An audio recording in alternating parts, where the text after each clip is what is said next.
अस्सलाम वालेकुम। अबरार रशीद आपकी खिदमत में हाजिर है और आपसे वही रिक्वेस्ट कि आपने वीडियो के आगाज़ पर जो ऐड देखा है, ये कुकिंग चैनल का ऐड है। इसका लिंक डिस्क्रिप्शन बॉक्स में मौजूद है। आपसे दरख्वास्त है कि इसे ज़रूर सब्सक्राइब कीजिएगा। मैं आपका बहुत मशकूर हूँगा। ख़बर बड़ी अहम है और आपको यूएई के मीडिया में इस खबर की तफसील आपको कभी नहीं मिलेगी, लेकिन जो खबर मैं आपके साथ शेयर करने जा रहा हूँ, उम्मीद है आप बड़े गौर से इसको सुनेंगे और इस पर जो मेरा थोड़ा बहुत जो तज्जिया है वो भी आप सुनेंगे। खबर ये है कि अमेरिका ने अपने जंगी तैयारे अबू धाबी भेज दिए हैं और वो अबू धाबी पहुंच चुके हैं। ये F-22 नामी जंगी जो तैयारे हैं, ये अमेरिका ने इसलिए भेजे। इनकी तादाद नहीं बताएगी। कुछ अमेरिकी मीडिया ये कहता है कि इनकी तादाद शायद 6 है, लेकिन सही तादाद किसी को मालूम नहीं। अब सवाल ये पैदा होता है कि अमेरिका ने यूएई में अपने ये जंगी तैयारे क्यों भेजे। तो इसका बज़ाहिर जो मकसद मालूम होता है या जो मीडिया में रिपोर्ट हो रहा है वो ये है कि इस खित्ते में हालात इंतहाई कशीदा हैं और मज़ीद कशीदा हो सकते हैं। मज़ीद क्या कशीदा होंगे मैं तो नहीं समझता कि कोई इतने ज़्यादा कशीदा भी हैं, लेकिन कशीदा इस लिहाज से हैं कि आपको याद होगा कि गुज़श्ता माह हुती बागियों ने यमन से ड्रोन हमले किए थे, जिसके नतीजे में अबू धाबी में 3 अफराद जो हैं वो मौत के मुंह में चले गए, जिनमें एक पाकिस्तानी हमारे भाई भी शामिल थे।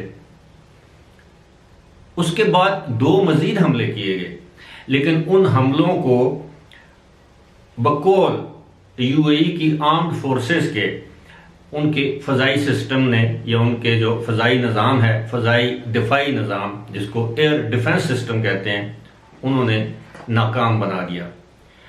अगर यूएई के पास स्टेट ऑफ द आर्ट जिसे कहते हैं एयर डिफेंस सिस्टम है, यानी फ़ज़ाई दिफाई निज़ाम है, तो फिर ये अमरीकी तैयारे यहाँ पर क्यों आए। अब अमरीकी मीडिया ये कह रहा है कि वहाँ पर जो बेस है अमेरिका की, वहाँ पर 2000 के करीब अमरीकी फ़ौजी मौजूद हैं। ये उनकी हिफाजत के लिए इन तैयारों को भिजवाया गया है। साथ ही साथ ये कि अगर खुदा न खास्ता मुस्तकबिल में कोई मिज़ाइल हमला होता है, कोई ड्रोन हमला होता है यूएई में किसी भी जगह, तो ये तैयारे ऐसी टेक्नोलॉजी से लैस हैं कि वो उन मिज़ाइलों को फ़िज़ा में ही मार गिराएंगे। आपको ये भी बताता चलूँ कि अभी 3 दिन कबल सऊदी अरब में एक एयरपोर्ट पर हमला किया गया। सऊदी अरब ने उन मिज़ाइलों को गिरा दिया, लेकिन उन मिज़ाइलों के टुकड़े गिरने से एयरपोर्ट के दाएं बाएं 12 अफराद ज़ख्मी हुए।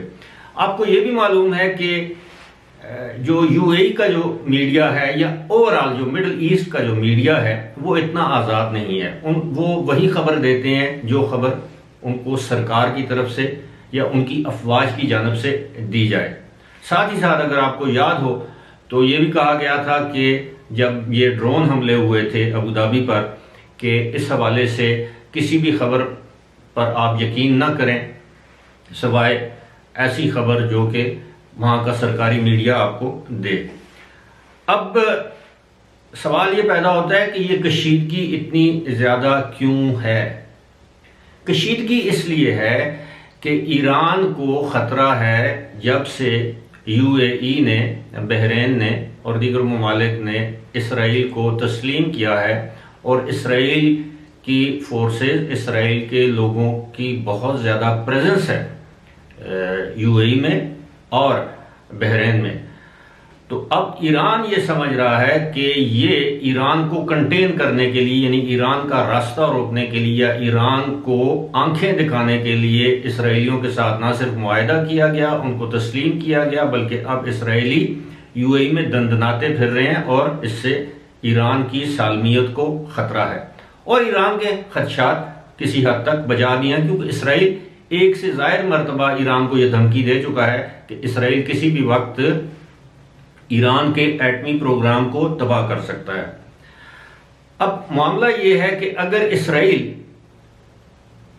ईरान की एटमी तंसीबात को तबाह करना चाहे तो उसको सऊदी अरब की या मुत्तहदा अरब अमारात की या बहरीन की फ़ज़ाई हदूद को इस्तेमाल करना होगा या मिस्र की फ़ज़ाई हदूद को इस्तेमाल करना होगा। जाहिर है इन ममालिक के ऊपर से उसके तैयारे गुजरेंगे तभी ईरान पर हमलावर हो सकते हैं।